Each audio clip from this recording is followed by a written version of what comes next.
आपला राजकीय हेतू साधण्यासाठी उद्धव आणि राज मराठी आणि हिंदीत तेढ निर्माण करत असल्याचं विधान भाजप नेत्या नवनीत राणा यांनी केलंय. त्या अमरावतीत बोलत होत्या. महाराष्ट्रामध्ये मुख्यमंत्री देवेंद्र फडणवीस झाल्यानंतर बरेचसे नेते उतू उतू उतू उतू करतात.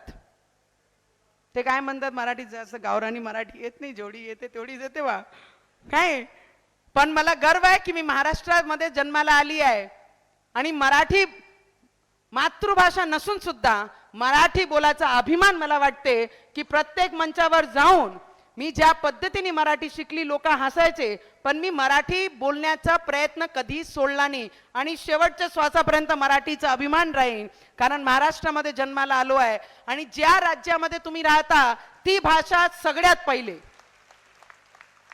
ती भाषा सगळ्यात पहिले मी माझी मराठी ज्या महाराष्ट्रामध्ये जन्माला आलो, ज्या जन्मभूमी आहे, जी कर्मभूमी आहे, ती मराठीला मी समोर ठेवणार आहे.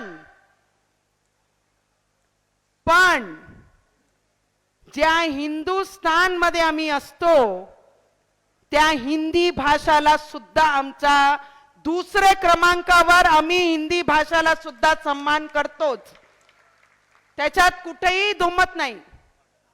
आणि जे नेते आहे ना, उद्धव ठाकरेजी आणि राज ठाकरेजी, जे बाहेर येऊन जे स्वतःची राजकीय पोळी शेकण्याकरिता जे देवेंद्र फडणवीसजीवर टीका करतात, त्यांचे मंत्रिमंडळावर टीका करतात, मराठी हिंदी भाषाचे मधात जे तेढ निर्माण करण्याचा प्रयत्न करतात, इथे जेवढे विद्यार्थी आहे सगळे विद्यार्थ्यांना माझा प्रश्न आहे, तुम्ही उद्धव ठाकरेजींना आणि राज ठाकरेजींना प्रश्न विचारणार नाही काय की तुम्ही ज्या मराठी भाषाचं घेऊन तुमचे जीवनातली राजकीय पोळी शेकण्याचा प्रयत्न करताय, तुमचे जे मुलं आहे ते मराठी शाळेत शिकल्या की इंग्रजी भाषेत शिकल्या?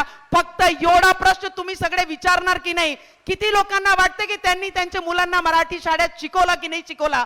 किती लोकांना वाटते की तुम्ही ते प्रश्न त्यांना विचारणार की नाही विचारणार?